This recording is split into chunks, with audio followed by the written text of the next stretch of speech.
예, 오늘은 열매로 알고 반석 위에 세우라라는 제목으로 말씀을 전하겠습니다.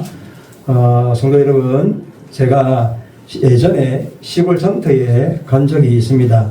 장터 한쪽에 과일이 아주 산처럼 그렇게 쌓여 있었습니다. 겉은 번쩍번쩍하고 색도 선명했으며 향도 아주 달콤했습니다. 오늘 막 따온 거예요. 상인은 그렇게 말했습니다. 저는 몇 개를 골랐습니다. 손으로 만져보니 단단했고 또 눈으로 보니 흠이 없었습니다. 그래서 믿고 샀습니다. 집으로 돌아와 칼을 들고 반을 잘랐습니다. 그런데 안이 썩어 있었습니다. 겉은 멀쩡한데 속은 무너져 있었습니다. 겉은 달콤해 보였는데 속은 이미 상해 있었습니다. 그때 마음에 드는 생각이 하나 있었습니다. 겉만 보고는 모른다. 속은 열어봐야 한다. 진짜는 결국 드러난다. 시간이 지나면 반드시 나타난다. 열매가 말해준다. 바로 이것이 오늘 예수님께서 우리에게 하시는 말씀입니다. 예수님은 겉을 보지 말고 속을 보라고 하십니다. 열매를 보라고 하십니다. 말만 보지 말고 행함을 보라고 하십니다. 기초를 보라고 하십니다. 그리고 마지막에 이렇게 말씀하십니다. 반석 위에 집을 지어라. 모래 위에 집을 짓지 말라. 오늘 본문은 우리의 신앙을 진짜로 만드는 말씀입니다. 우리의 신앙을 견고하게 만들고 우리의 신앙을 끝까지 가게 하는 말씀입니다. 예수님은 먼저 경고하십니다. 오늘 본문 15절에 거짓 선지자들을 삼가라. 여러분, 거짓은 늘 처음에는 티가 나지 않습니다. 거짓은 늘 처음에는 노골적이지 않습니다. 거짓은 때로 성경책을 들고 때로 기도하는 척하며 때로 눈물도 흘립니다. 거짓은 때로 양의 옷을 입고 있습니다. 그러나 예수님은 15절 하반절에서 말씀하십니다. 그 속에는 노략질하는 이리가 있다라고 말씀합니다. 여기서 중요한 포인트가 있습니다. 이리는 밖에서만 위협하지 않습니다. 이리는 안으로 들어옵니다. 이리는 양의 옷을 입고 들어오며 우리 편처럼 말하고 또 하나님 편처럼 보입니다. 그렇다면 어떻게 분별해야 합니까? 예수님은 단서를 우리에게 하나 주십니다. 여러분 16절에 보시면 이렇게 말씀합니다. 그들의 열매로 그들을 알지니. 열매는 거짓말을 오래 못합니다. 열매는 결국 삶으로 드러납니다. 열매는 시간이 지나면 나타나고 관계에서 나타나며 돈에서 드러나고 권력 앞에서 나타나며 약자를 대하는 태도에서 드러납니다. 예수님은 16절 중반절에서 이렇게 질문하십니다. 가시나무에서 포도를 따겠느냐? 엉겅퀴에서 무화과를 따겠느냐? 나무가 어떤 나무인지 열매가 말해준다 하는 겁니다. 뿌리가 어디에 닿아 있는지 열매가 증언한다 하는 겁니다. 좋은 나무는 좋은 열매를 맺습니다. 못된 나무는 나쁜 열매를 맺습니다. 좋은 나무가 나쁜 열매를 맺을 수 없고 못된 나무가 아름다운 열매를 맺을 수 없습니다. 왜 그렇습니까? 열매는 본성에서 나오고 생명에서 나오고 뿌리에서 나오기 때문입니다. 거칠로 절대 바뀌지 않습니다. 화장으로 메이크업으로 바뀌지가 않습니다. 성도 여러분, 여기서 우리가 꼭 기억해야 할 한 문장이 있습니다. 분별은 차가운 의심이 아니라 거룩한 깨어있음입니다. 우리는 사람을 미워하라고 부르심을 받은 게 아닙니다. 거짓을 경계하라고 부름을 받았습니다. 그래서 예수님은 삼가라라고 말씀하시며 우리의 눈을 깨우십니다. 거짓은 항상 극단적인 얼굴로 오는 것이 아닙니다. 거짓은 익숙한 말투로 다가옵니다. 거짓은 때로 성경적이라는 단어를 가장 먼저 꺼냅니다. 거짓은 때로 사랑을 말하지만 결국 사람을 소모시킵니다. 거짓은 때로 자유를 외치지만 결국 양심을 무디게 만듭니다. 거짓은 때로 은혜를 말하지만 결국 순종을 지워버립니다. 그러므로 우리는 말의 아름다움보다 삶의 방향을 보아야 합니다. 우리는 열정의 크기보다 열매의 성격을 보아야 합니다. 그리고 열매는 하루 만에 판단되지 않고 계절을 지나며 드러납니다.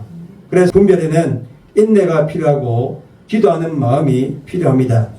분별은 정죄가 아닙니다. 분별은 교만도 아닙니다. 분별은 영적인 생존입니다. 그래서 분별이 중요한 겁니다. 분별은 사랑의 또 다른 얼굴입니다. 왜냐하면 거짓은 사람을 다치게 하고 가정을 무너뜨리며 교회를 병들게 하고 복음을 흐리도록 만들기 때문입니다. 어떤 빵집에 줄이 길게 서 있었습니다. 빵 냄새가 너무 좋았고 사람들이 사진을 찍었습니다. 누군가가 말했습니다. 여기 빵이 인생빵이래. 그 말만 듣고 들어갔습니다. 그런데 먹어보니 겉은 바삭했는데 속은 덜 익었습니다. 맛은 겉보기만큼 깊지가 않았고 향은 강했는데 영양은 부족했습니다. 여러분, 이게 무슨 뜻입니까? 향이 진실을 보장하지를 않는다라는 겁니다. 겉포장이 생명을 증명하지를 않는다는 겁니다. 결국 내용이 중요한 것이고 결국 열매가 중요한 것이다 하는 겁니다.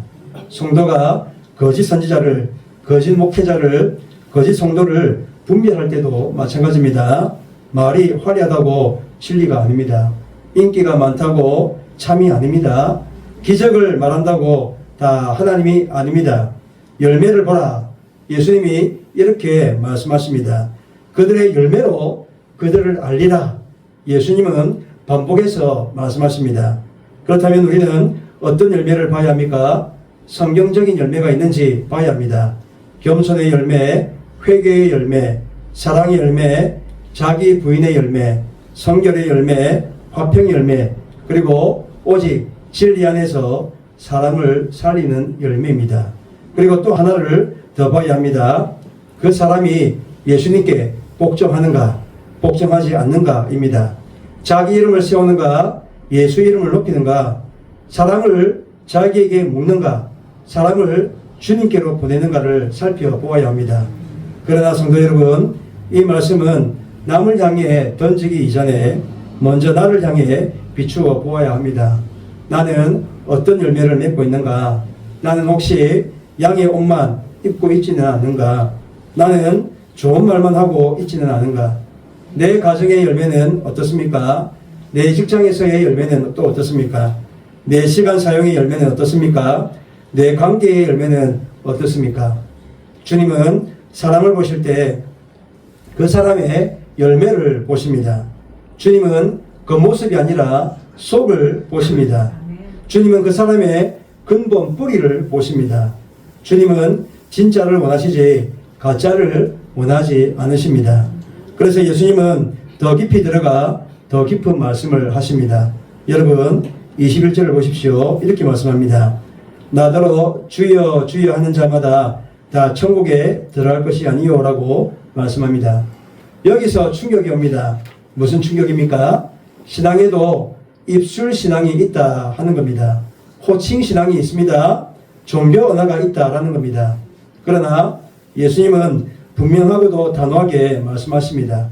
21절 중반절에 보면 다만 하늘에 계신 내 아버지의 뜻대로 행하는 자라야 들어가리라 라고 말씀합니다.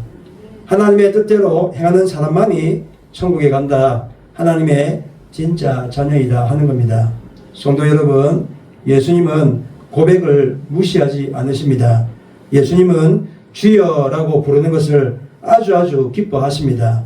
그러나 예수님은 그 고백이 정말로 삶이 되고 있는가를 보십니다.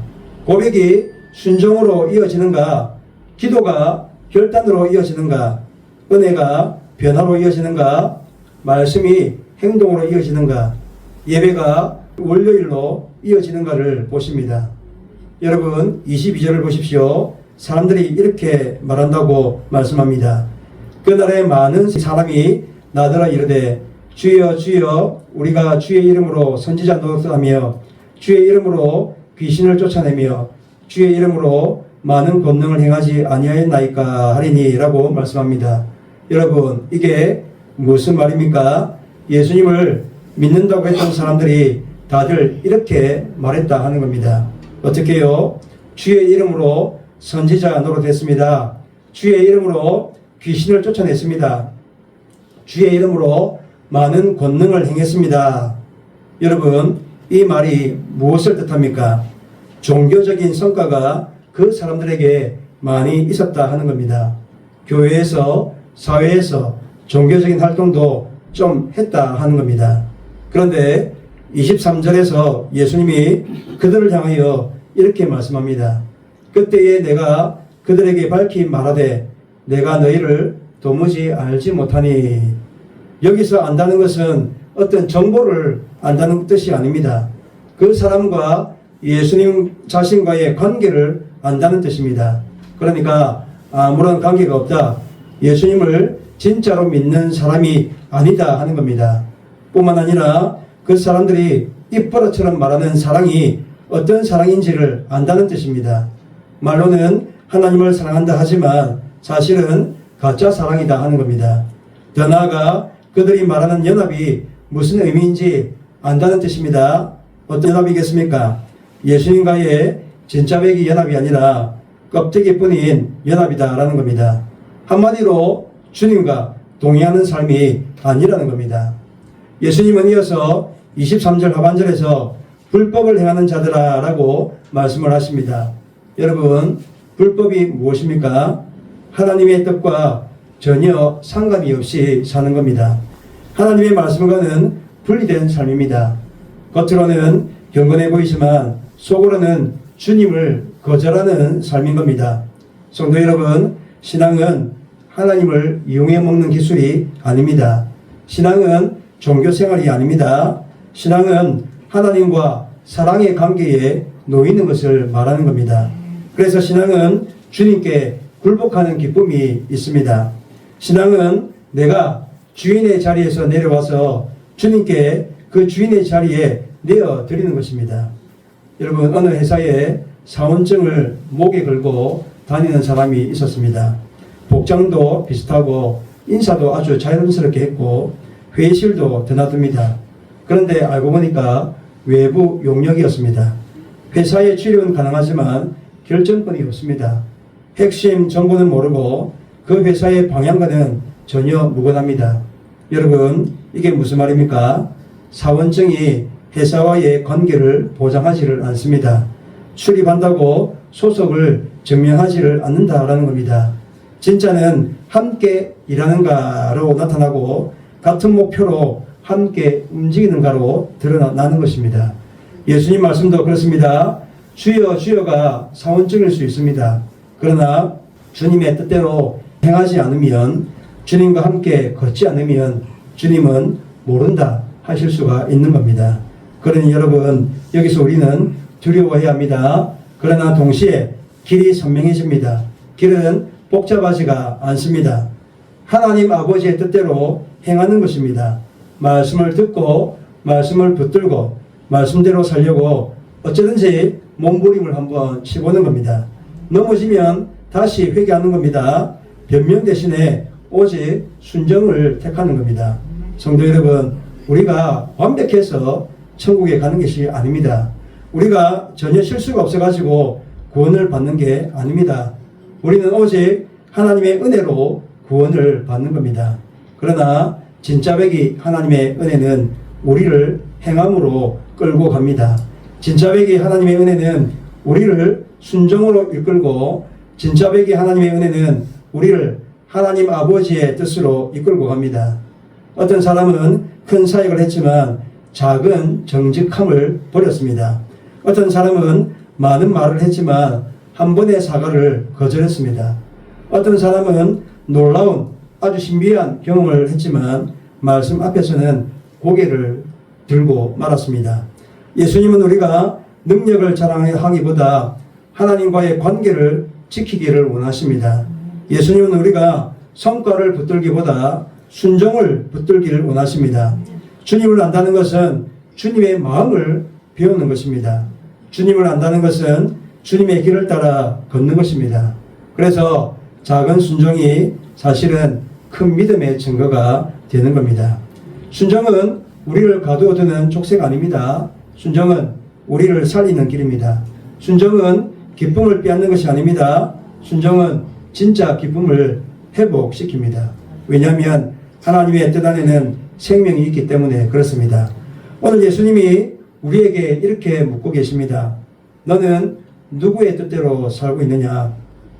너는 누구의 말씀을 최종으로 두느냐? 너는 무엇을 기준으로 결정하느냐? 과연 하나님의 뜻이냐? 아니면 네 감정이냐? 하나님의 말씀이냐? 아니면 세상의 흐름이냐? 주님은 오늘도 우리를 이렇게 부르고 계십니다. 나를 따라오라. 이 말은 내 길로 오라 라는 뜻입니다. 내 뜻대로 오라 라는 말입니다. 내 말씀 위에 서라 라는 뜻입니다. 여러분, 이제 예수님은 결론처럼 말씀하십니다. 24절에 보시면 이렇게 말씀합니다. 그러므로 누구든지 나의 이 말을 듣고 행하는 자는 그 집을 반석 위에 지은 지혜로운 사람 같으리니 라고 말씀합니다. 누구든지 나의 이 말을 듣고 행하는 자는 그 집을 반석 위에 지은 지혜로운 사람과 같다라고 말씀합니다. 여러분, 여기에서의 핵심은 두 단어에 있습니다. 첫째는 듣고 라는 단어이고 둘째는 행하는 이라는 단어입니다. 듣기만 하면 부족합니다. 행하기 하려고 해도 위험합니다. 반드시 듣고 행해야 합니다. 말씀에서 시작해서 삶으로 이어져야 합니다. 예수님은 두 집을 예로 들어 설명해 주십니다. 첫 번째는 지혜로운 사람의 집이 있고 두 번째는 어리석은 사람의 집이 있습니다. 둘 다 집을 짓습니다. 둘 다 수고합니다. 둘 다 집이 있습니다. 겉으로 보면 비슷할 수 있습니다. 왜냐하면 둘 다 예배하고 둘 다 교회 다니고 둘 다 찬양하고 둘 다 섬깁니다. 그런데 이 둘의 차이는 어디서 드러납니까? 비가 올 때 반드시 드러나게 됩니다. 창수가 날 때 드러나게 됩니다. 바람이 칠 때에 드러납니다. 환난의 날에 드러나고 유혹의 날에 드러나고 상처의 날에 드러나고 시간이 길어질 때에 드러납니다. 예수님은 현실을 전혀 숨기지 않으십니다. 여러분, 비는 반드시 옵니다. 창수도 납니다. 바람도 봅니다. 신앙이 있어도 비는 반드시 오게 되어 있습니다. 믿음이 있어도 바람은 불게 되어 있고 기도를 해도 반드시 파도는 치게 되어 있습니다. 그러나 그렇다 할지라도 반석 위에 세운 집은 절대 무너지지 않습니다. 왜입니까? 왜냐하면 기초가 반석이기 때문에 그렇습니다. 말씀에 순종하는 삶이 집의 기초이기 때문에 그렇습니다. 반대로 모래 위에 세운 집도 있습니다. 이 사람도 듣습니다. 그런데 절대 행하지를 않습니다. 듣고 감동하고 듣고 메모하고 듣고 아멘합니다. 그런데 삶은 그대로입니다. 결단이 없습니다. 순종이 없습니다. 그리고 비가 옵니다. 그리고 바람이 붑니다. 그리고 마침내는 무너지고 맙니다. 무너지되 그 무너짐이 심하니라 라고 말씀을 하십니다. 여러분, 예수님은 오늘날의 우리에게도 똑같은 질문을 던지고 계십니다. 너는 어디에 집을 짓고 있느냐? 너는 무엇 위에 서 있느냐? 너는 말씀을 듣고도 미루고 있지 않느냐? 너는 말씀을 알고도 멈추고 있지 않느냐? 반석 위에 세운 집이 특별해서가 아니라 기초가 다르기 때문입니다. 모래 위에 집이 게을러서가 아니라 우선순위가 달랐기 때문입니다. 말씀을 알고도 멈추는 순간 기초는 모래가 되어버립니다. 말씀을 듣고도 미루는 순간 기초는 모래가 되고 맙니다. 반대로 말씀을 붙들고 한 걸음 옮기는 순간 기초는 반석이 됩니다. 비는 언젠가 반드시 오게 되고 바람도 반드시 불게 됩니다. 그 어떤 누구도 비와 바람을 피할 수가 없습니다. 그러니 우리는 비를 피하는 신앙이 아니라 비를 견디는 신앙으로 자라가야 합니다. 하나님은 우리를 온실 속의 화초가 되도록 부르지를 않으셨습니다. 하나님은 우리를 광야에서도 무너지지 않고 똑바로 서는 사람으로 빚어나가십니다. 여러분, 대개의 경우 건물 공사를 보면 사람들은 빨리 올라가는 것을 보고 싶어 합니다. 기둥이 올라가고 벽이 세워지고 유리창이 달리고 외관이 완성되는 걸 빨리 보고 싶어 합니다. 그런데 여러분, 건축에 있어서 가장 오래 걸리는 것이 무엇입니까? 바로 기초공사입니다. 땅을 파고 철근을 넣고 콘크리트를 붓고 또 양생을 기다립니다. 그런데 그것은 눈에 안 띕니다. 그래서 지루합니다. 답답합니다. 하지만 그 시간이 건물을 살리는 겁니다. 그 과정이 제대로 되어야 건물을 지키는 겁니다. 이 기초가 약하면 외관이 아무리 화려해도 위험합니다. 한번 흔들리면 끝장이 나는 겁니다. 여러분, 신앙도 이와 같습니다. 신앙의 기초는 어디에 있습니까? 바로 예수님의 말씀입니다. 하나님의 말씀이 신앙의 기초입니다. 그리고 그 말씀대로 행하는 순종입니다. 순종은 신앙의 기초공사입니다. 매일의 작은 결단입니다. 매일의 작은 거절입니다. 매일의 작은 용서입니다. 매일의 작은 정직입니다. 매일의 작은 기도입니다. 매일의 작은 말씀 묵상입니다. 성도 여러분, 우리 인생에는 비가 반드시 옵니다. 비가 와도 수없이 옵니다. 절망의 비가 옵니다. 또 관계의 비가 옵니다. 경제의 어려움의 비가 옵니다. 마음의 비가 옵니다. 자녀 문제의 비가 오게 되어 있습니다. 그때 무엇이 우리를 붙들어 줍니까? 돈이면 다 됩니까? 천만의 말씀입니다. 따지고 보면 돈으로 되는 건 그렇게 많지가 않습니다. 말씀 위에 세워진 순종이 우리를 끝까지 붙들어 주는 겁니다. 내 기분도 아닙니다. 내 결심의 강도도 아닙니다. 오직 말씀에 뿌리를 내린 삶입니다. 말씀은 위기 때만 붙잡는 부적이 아닙니다. 말씀은 매일 걷는 길입니다. 말씀은 매일 쌓는 기초입니다. 말씀은 나중에가 아니라 오늘의 선택입니다. 예수님이 분명히 말씀하십니다. 여러분, 26절에 보시면 나의 이 말을 듣고, 여기에서 이 말이라는 것은 산상수훈 전체를 가리킵니다. 여러분, 산상수훈은 어떤 내용이었습니까?